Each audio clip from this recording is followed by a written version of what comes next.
Ya,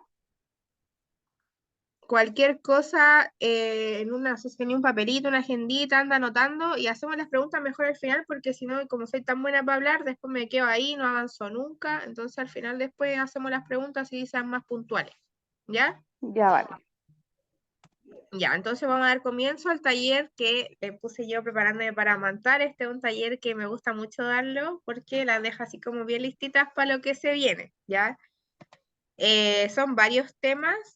Voy a tratar de hacerlo como no tan denso, porque yo hablo mucho y ya después se desconcentran, ¿ya? Pero en general son como los temas más importantes de la lactancia en sí, ¿ya?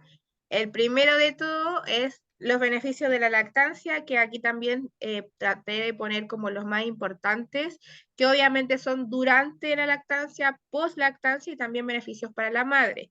Durante la lactancia, lo más importante es como que evita que los niños chicos se enfermen tanto como de enfermedades respiratorias, que siempre se hace como esa comparación entre niños que tomaron fórmula y niños que pudieron amamantar. Entonces, eso es como lo más en grandes rasgos. Post lactancia, obviamente, el menor riesgo de maloclusión. La maloclusión es la de la dentadura, que los niños que toman, por ejemplo, mucha mamadera o mucho tete, tienen como ese riesgo de de los dientes chuecos y toda la cosa. Menor prevalencia de obesidad, obviamente tienen un mayor como desarrollo cognitivo, entre comillas, o motor también lo facilita, facilita el vínculo de la madre, también enfermedades crónicas que pueda tener como hipertensión, diabetes, todo tipo de dislipidemia, y eso es general. Y para la madre, obviamente la retracción del útero, ya por todo lo que tiene que ver como hormonalmente hablando, obviamente recuperación del peso desde que antes de comenzar el embarazo, prevención del cáncer de mamas, que esto también está como dando harto vuelta, aumento del valor y la confianza y obviamente también evita la depresión postparto. Eso en rasgos generales. ¿Y qué es la leche? Me gusta ponerle esta pregunta porque generalmente uno como que dice es líquido, es leche, pero uno no sabe como de qué está hecha, ¿ya? La leche es un fluido vivo que está en constante cambio y se va adaptando a los requerimientos de nuestro bebé. Por ejemplo, si nuestro bebé está enfermo, vamos a ir modificando su composición para poder nosotros también darle como esa inmunidad y ayudarlo a que se sane más rápido, ¿ya? Siempre va a modificar su composición a mediados que el niño va creciendo o a mediados que nuestro bebé esté enfermo, ¿ya? La leche materna nunca va a tener las mismas características, siempre está cambiando a cada hora, entre cada pecho o entre cada toma, ¿ya? Siempre está cambiando.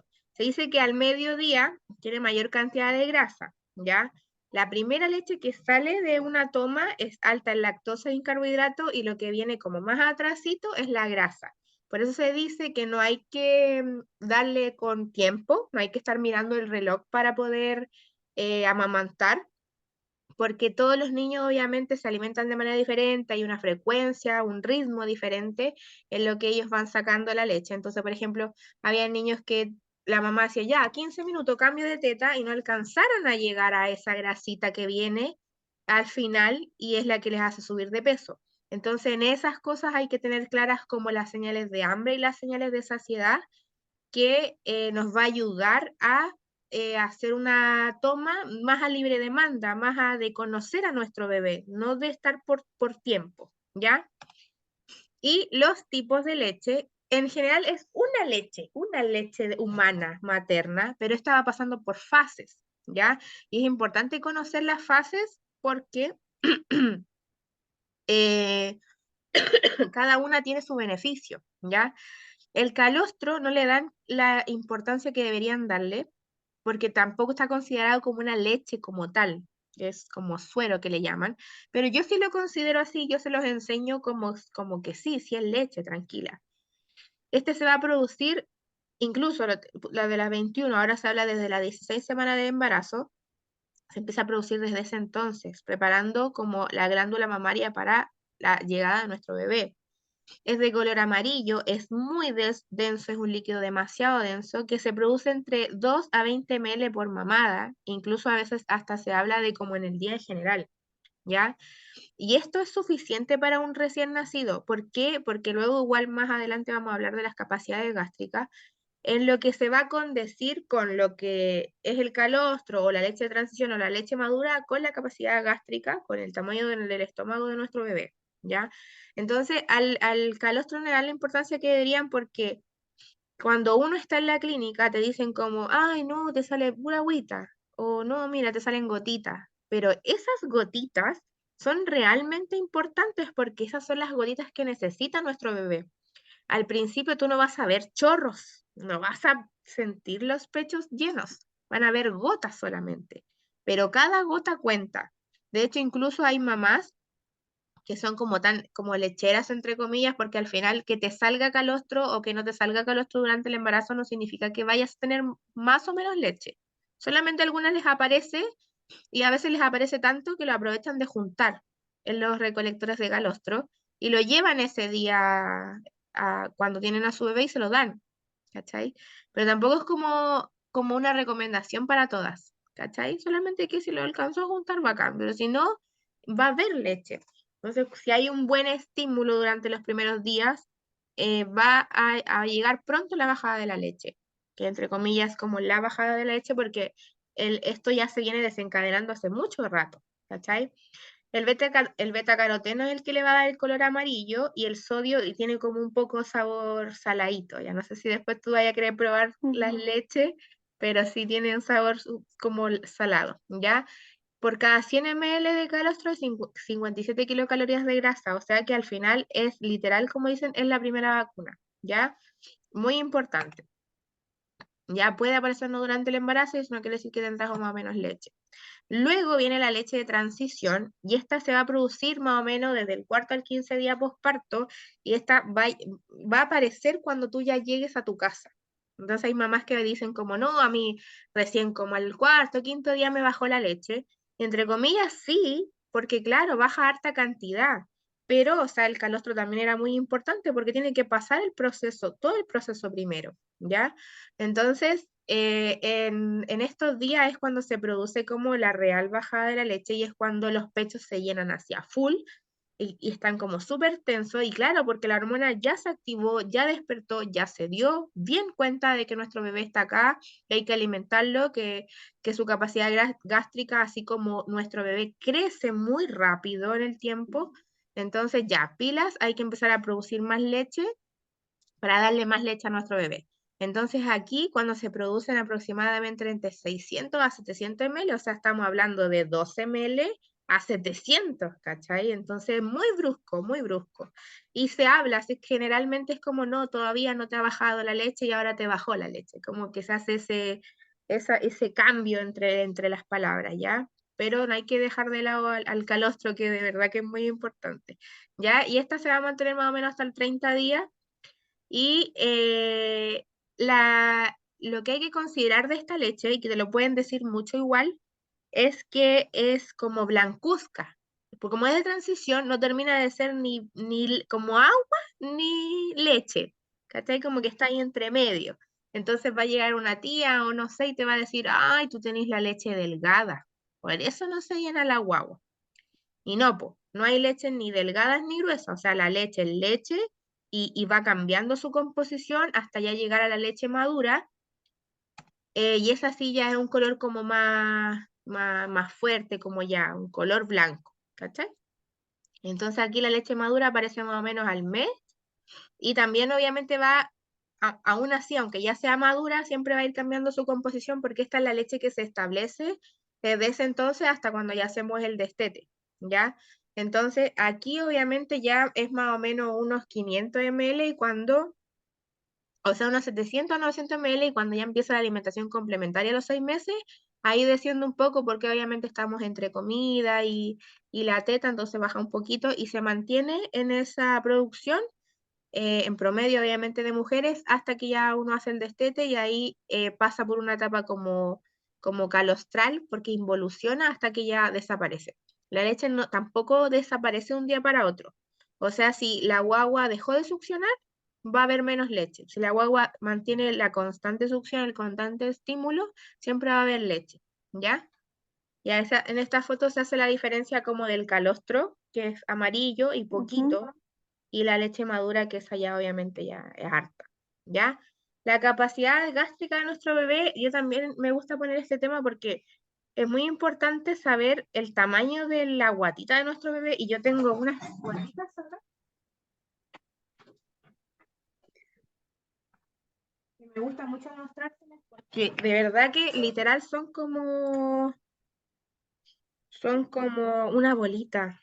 Entonces cuando la Maite nazca va a tener su guatita así, mira, así de chiquita. Entonces no necesitamos 30 cc, 60 cc de leche, porque mira, no es nada, es una ml, ¿cachai? Entonces, cada vez que tú le des pecho los primeros días, le vaya a dar a cada rato igual, porque son gotitas que van a llenar esta guatita. Entonces, generalmente ahí es cuando te dicen, no, no lo llena, ¿cachai? O queda con hambre. Y no es que quede con hambre, es que vuelve a tener hambre, ¿right? Porque la leche de mamá, del humano, obviamente del mismo mamífero, eh, es tan sabia que capta los nutrientes necesarios, lo que necesita rápidamente y lo bota, ¿cachai? No como la leche de fórmula que se digiere a cada 3 horas y cada 3 horas hay que alimentar, ¿cachai? La leche de mamá no, pues o sea, uno puede estar cada 20, cada 30, cada 1 hora alimentando y capta y hacen caca. O sea, lo único que hacen es dormir, comer y hacer caquita, ¿cachai? Después, al tercer día, cuando ya más o menos vamos saliendo de la clínica, bueno, ahora ya están 2 días, eh, cambia a entre 22 a 27 ml, después a la semana y al mes. Igual se produce un cambio súper drástico en una semana. ¿Cachai? Espérate que tengo acá. Entonces, ¿por qué es importante que sepan esto? Porque sobre todo al principio uno cuando los bebés nacen, nosotros estamos como bien vulnerables y todo nos causa como inseguridad y hay una matrona que te dice una cosa y otra matrona que te dice otra. Entonces, por eso es importante como saber que lo estoy haciendo bien y que mientras se acople bien y haya una buena transferencia de leche, siempre va a haber leche, ¿ya? Por ejemplo, mira, esta es de los 3 días de la semana y después ya la del mes y obviamente ya después va creciendo más, ¿cachai? Entonces, eso más o menos porque se condice como con la capacidad gástrica, con lo que produce la glándula mamaria en los días, ¿cachai? Y obviamente la anatomía de la glándula mamaria, se ve el puntero, ¿no? Sí, ya. Obviamente ya, en las costillas, el músculo pectoral, esta es la 3 es la glándula acá es donde todas hacemos leche. Está el arbolito de la leche, como le digo yo, que son los lóbulos. Acá se empieza a formar la leche desde que se hace el estímulo. Y obviamente todo esto es grasa. Cuando las mujeres tienen más seno, significa que tienen más grasa acumulada ahí, pero no significa que la que tiene menos pecho es porque va a generar menos leche, porque eso tiene que ver con grasa solamente. Más pecho, más grasa, pero no tiene nada que ver con esto. Los conductos lactíferos y termina en el pezón. Ya el pezón es solo la salida de la leche, no hay nada que produzca leche en esa estructura, ¿ya? Anatomía de la glándula mamaria, así básicamente se ve por dentro. Estos son los saquitos que se van llenando de leche y van pasando por los conductos hasta salir por el pezón. Y en esta foto podemos ver más o menos el arbolito de la leche desde que está de una mujer que está en infancia, por ejemplo, en niñez, después adolescencia, va creciendo, va creciendo. Y esta última es la cuando la mujer está embarazada, obviamente, por ejemplo, aquí creció la areola, se puso más oscura, el árbol de leche obviamente está cambiando porque está más activo, está preparándose para la alimentación del bebé. Y esta es la diferencia de microscópicamente de la leche, o sea, de cuando hay leche dentro de la glándula mamaria. Que por ejemplo acá no hay movimiento y acá sí hay movimiento porque obviamente la leche es un líquido, un fluido vivo, ¿ya? No sé si has visto tú la diferencia de la leche de fórmula con la leche de materna. La leche No. de fórmula bajo microscopio se ve así, plana, o sea, no hay nada que se mueva. Y en la leche de materna hay partículas, hay componentes, hay microorganismos que se van moviendo, Ujú. como la flora de la leche. Y esto es básicamente lo mismo, que es, por ejemplo, a las 4 semanas de embarazo, cómo va creciendo el útero y tanto el arbolito de la leche hasta la semana 40. Así se va activando. ¿Y cómo se produce la leche? Ya, la leche se produce mediante un estímulo nervioso, ¿ya? Como que uno nunca se pregunta esas cosas. Entonces, cuando la guagua se acopla al pecho con la saliva y con ese contacto que se tiene, manda un estímulo nervioso que llega al cerebro, que específicamente está en el hipotálamo, y aquí está dos hormonas que son muy importantes en la lactancia, que es la prolactina y la oxitocina, ¿ya? La prolactina es la encargada de producir leche, o sea, ella manda la información a los saquitos de leche, ¿ya? A los lóbulos y estos se empiezan a llenar con leche, empiezan a secretar. Y luego se activa la oxitocina y la oxitocina, ¿qué es lo que hace? Hay unas redes en esos saquitos, entonces la oxitocina manda la información, los aprieta y esta leche sale por los conductos lactíferos hasta llegar al pezón. Esa es su función. ¿Con qué hay que tener cuidado? Es, por ejemplo, con estimular el pezón durante el embarazo. ¿Por qué? Porque se empezaron a dar cuenta que las mamás lo hacían para prepararse el pezón para que no les doliera, pero tenían partos prematuros, porque la oxitocina, además de eyectar la leche, hace que hayan contracciones, ¿cachai? Entonces, por eso como que se evita ahora, como que no se recomienda hacerlo, ¿cachai? Y la otra imagen es a comparación de lo que se habla todavía, es que la leche no viene desde el estómago, no es un triturado de lo que nosotros comemos, sino que más bien es obviamente cuando nosotros nos alimentamos, obviamente pasan los micro y los macronutrientes por la sangre y llega a los tejidos para obviamente hacerlo funcionar y hay macro y micronutrientes que obviamente sí pasan por la leche, entonces por eso a veces hay que tener ciertas como consideraciones al comer cosas, pero no es como que nosotros comamos poroto y le van a pasar los porotos a la guagua, que eso todavía se piensa mucho, ¿ya? Y bueno, eso lo dije igual recién, la prolactina es la encargada de la producción de leche y esta sí va a estar más activa en la madrugada, por eso son importantes las tomas de leche en la noche, ¿ya? Porque hay que hacer, esas tomas aseguran que la glándula sepa que sí la guagua está tomando leche y que sí hay que mantenerse activa para tener leche en el resto del día, ¿ya? Y la oxitocina es la encargada de eyectar la leche y también de generar las contracciones uterinas. La hipogalactia también es un tema muy importante porque generalmente las primerizas están siempre en incertidumbre, en el saber si voy a tener leche o no voy a tener leche. Y si no tengo leche es porque quizás tuve un problema o tengo un problema o mi mamá tuvo un problema y me los traspasó a mí. Entonces la hipogalactia se habla cuando existe una escasa producción de leche materna que no alcanza como a llenar la guatita del bebé, por ende siempre queda con hambre, ¿ya? Pero obviamente hay distintos tipos de hipogalactia, por ejemplo, la permanente, la cuando es una real hipogalactia diagnosticada por la matrona o por el ginecólogo, es por ejemplo cuando hay hipoplasia mamaria, que es como la poca o nula cantidad como de células mamarias, como de glándula mamaria. Y eso se diagnostica, ¿cachai? Obviamente ellos tienen más ojo clínico como para evidenciar que mamá puede o no tener leche. Por ejemplo, los casos más comunes son los de las mamas tubulares, no sé si tú las has visto, que son como pechos que están como muy separados y como la areola muy demarcada y son tubos que caen.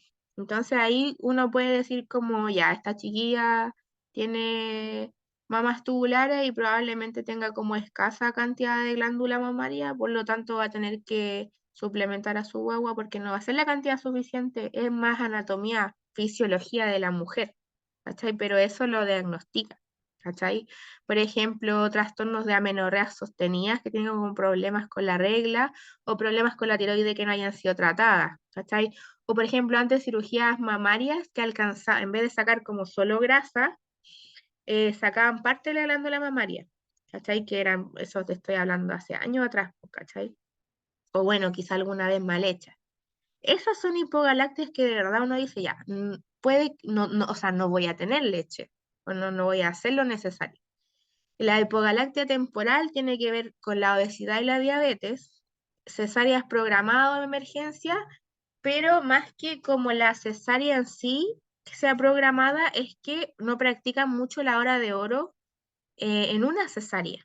¿Cachai? Que es como de ya me abren todo el proceso, pero si la mamá está bien y bebé está bien, deberían pegar al pecho, al tiro a la guagua mientras te cierran, po, ¿cachai? ¿Por qué? Porque le vamos a decir al tiro al cuerpo que ya la guagua nació, dale, hay que empezar a alimentarlo. Pero, ¿qué es lo que pasa? Que hay muchas mamás, muchas mujeres que eso, o sea, es un proceso la cesárea, ¿cachai? O sea, es toda una intervención en la cual obviamente te ponen el epidural, te ponen el oxígeno, las piernas no te responden, pasáis como 3 horas postoperatorio y hay 3 horas que no has alimentado a tu bebé, entonces más que esa hipogalactia es por el proceso en sí de lo que de lo que lleva la postcirugía, ¿cachai? Pero obviamente luego cuando ya te Aparte que hay un tramo que uno no puede hablar. también, pues. Y más encima te llenáis de aire si habláis, entonces igual es todo un proceso, pues, ¿cachai? O sea, si sería la raja que, claro, si tú estás bien, que te lo pegaran al tiro y ojalá estuvieran, puta, mínimo media hora, pero tampoco las matronas están como ya te voy a sostener la guagua, ¿cachai? ¿O no? Entonces, más que la cesárea programada en sí, es que ojalá se pudiera practicar eso, para evitar que eh, como que se desencadene más lento el proceso de la lactancia, pues, ¿cachai? Pero más que Eso nada yo lo eso. pregunté en el doctor y me dijo que me iban a dejar con el bebé como 1 hora y media para Ya. generar el tema del apego. Mm. eh, pero eso es una vez que ya lo tengan chequeado, pero como que te dejan ahí con el bebé 1 hora 30 minutos. Ya, o sea, lo van a pesar, medir, vestir, la foto, no sé qué, Claro, y ahí va a pasar como media hora y recién te lo van a poner.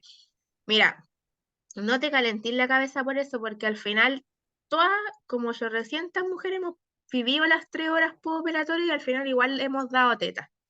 Así que yo les enseño, ¿sabéis qué? No te calentís por eso, porque al final uno igual se decepciona, ¿cachai? Porque uno igual tiene como planeado el parto respetado, pero lamentablemente somos tan pocas las que hacemos talleres como preparto, en parto general, parto o lactancia, que después las mamás llegan allá y es un equipo, por ejemplo, el de acá yo no los conozco que no lo practican, pues. Entonces, ¿de qué me sirve a mí enseñarlo si después no lo hacen, pues, ¿cachai?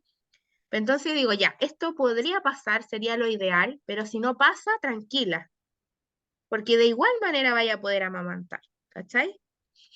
Eso. Y la falsa hipogalactia tiene que ver como en el mal manejo de la lactancia, en el que la mamá da lactancia con horarios, mirando el reloj, a ver, me demoró 15 minutos, 20 minutos, ya, terminamos para la otra, ¿cachai?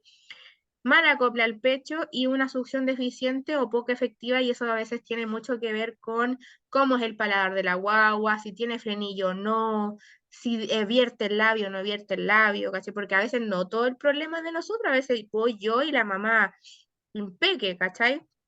O hay cosas que en verdad no están como muy correctas, pero funcionan, pero aún así le duele. Entonces yo voy y reviso y, pucha, sospecha de frenillo, ¿cachai? Y eso ya no es problema de la mamá, no es una mala técnica, sino es que es algo anatómico de nuestra guagua, ¿cachai? Entonces, ¿a qué se refiere la sospecha de frenillo? lo que pasa es que las guaguas, se ha dado mucho esto ahora, está como bien conocido, y a mí igual me gusta contarlo porque las guaguas, espérate, actualizar para disfrutar, ¿se te cortó? No. Se va a cortar la grabación, quedan 10 minutos. Lo que tenemos acá nosotros abajo, nosotros, es los frenillos, ¿cierto? El de acá y abajo Ujú. de la lengua también tenemos uno. Y cuando son frenillos cortos, este labio no lo dan vuelta, ¿cachai? No lo dan vuelta Ah, como boca de ya. pez. O la lengua se le queda atrapada en el paladar o en la encía de acá abajo.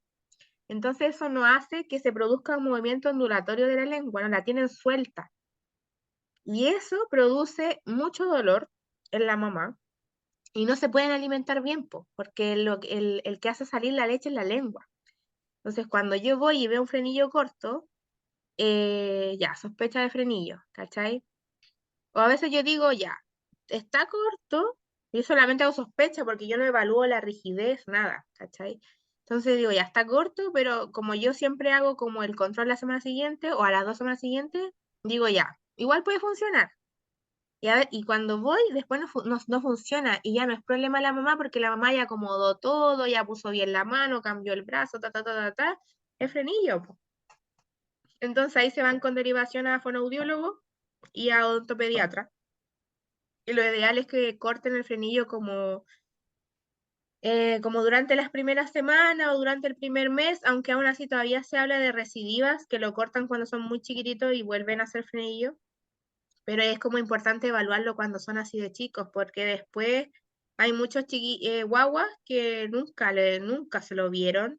Y, por ejemplo, el de arriba es en diastema, que le pasa como le pasa el frenillo por entre medio de los dientes y después uno queda con los dientes separados entre medio. La persona que va ahí con los dientes separados entre Sí, medio es porque alguna vez generó un diastema y nunca se lo vieron, ¿cachai? O que hablan con la S porque les costó mucho soltar la lengua, ¿cachai? Entonces todo eso se va viendo de que son guaguas, ¿cachai? Es lo ideal. Entonces, la falsa hipogaláctea básicamente es cuando la mamá cree que no tiene leche y es básicamente porque, no sé, pues falta de confianza, quizá más información. Entonces, por ejemplo, la mamá siente que no tiene leche y decide complementar con fórmula. Cuando uno da fórmula, el bebé obviamente va a parecer más satisfecho, ¿cachai? Porque es más pesada la leche, se demora más en digerir y se va a saltar tomas de leche, pues, porque va a estar lleno. Entonces no va a necesitar tomar teta. Entonces, obviamente, al sentir eso, el cuerpo en sí va a reaccionar a que nuestro bebé no necesita tomar más leche y ahí se va a producir como un descenso de la producción de leche y es todo un círculo vicioso porque mientras más fórmula di, menos teta vaya a dar hasta que ya la leche desaparezca, po, ¿cachai? La hipogalactia real obviamente pasa como en un 2% en el porcentaje de mujeres, así es como muy leve. Yo de las mamás que atendió, una con hipogalactia, porque por mamas tubulares, ¿qué? Lo más terrible es que nunca se lo habían diagnosticado y se lo diagnostiqué yo. O sea, no se lo diagnostiqué, la derivé a que se lo diagnosticaran, pues, ¿cachai? Porque la guagua tenía 3 meses y tenía todo bien, pero no había caso de que la guagua subiera de peso. Y es hipogalactia, pues, o sea, no podíamos encontrarle la otra causa, era eso. No iba a generar la leche suficiente para su guagua, ¿cachai? Pero, o sea, estamos hablando de unas de como 100 que atendió, ¿cachai? Poquísimo. Ya, los tipos de pezón, tenemos tipos de pezón como mujeres en el mundo. No sé si tú ya más o menos sabes reconocer cuál es el que tienes tú, creo que el de la primera imagen. como protruido largo, No, corto, o sea, claro. ya, el protruido corto. Esa selección la hice yo, en verdad. No sé si existirá como en sí, pero sí he evidenciado que hay 4 más que 3. O sea, está protruido, pero hay unos que el botón mamario es mucho más largo que el otro, ¿ya? Pero en general está fuera. Le dan mucha importancia, en verdad, a lo que es el pezón, y el pezón va dirigido hacia muy atrás. Te voy a mostrar igual unos videos que grabé recién. Entonces, cuando queda muy superficial el pezón en la boca de nuestro bebé, cuando se agarra solo de acá, es cuando comienzan los problemas de las grietas, ¿cachai? Y que no sube de peso. ¿Por qué? Porque tiene que ir bien dirigido hacia adentro. Entonces, cuando queda solo en lo superficial, es cuando va causando problemas. Por eso no se prepara, porque no tiene mucha incidencia, va dirigido hacia muy atrás, ¿cachai? Ahí te voy a mostrar los videos. Y el acople, bueno, el incorrecto se nota, pues, ¿cachai? Mira, está como muy a la orilla, no tiene los labios vertidos como boquita de pez. Y esa eversión de los labios va a ayudar a que el pecho avance más, pues, ¿cachai? Entonces, esto es lo correcto, esto es como lo del libro. Boquita pegada, mentón pegado al pecho, la nariz también, solamente queda como un leve espacio que es como para que puedan respirar bien. No te preocupes porque no respiran, porque las guaguas tienen las aletitas como bien abiertas, bien anchita y es para eso, pues, para respirar. Después ya se les va como afinando más. Las mejillas bien abombadas, no se tiene que hundir, ¿ya? Y en esta posición igual, pues.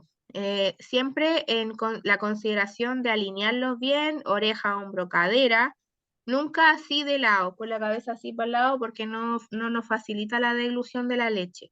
Entonces, tratar de siempre tener esa consideración de tener una buena alineación en la guagua, ¿ya?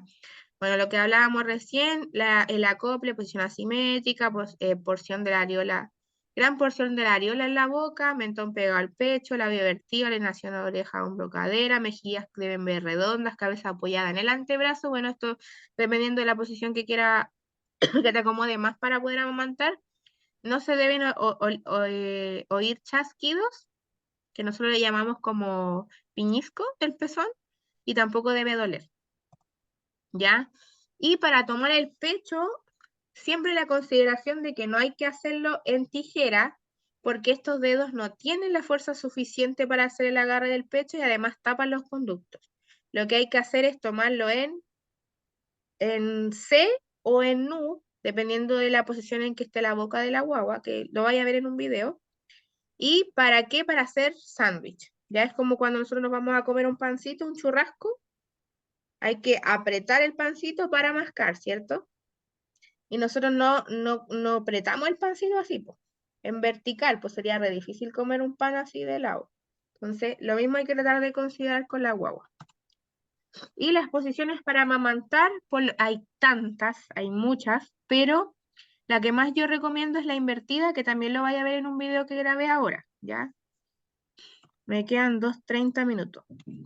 Entonces, voy a cortar la grabación y voy a empezar desde mostrándote el video para que quede en una grabación nueva, ¿ya? Entonces Ya. ahora te voy a cortar y voy a mandarte una invitación nueva, ¿ya? Dejo de grabar.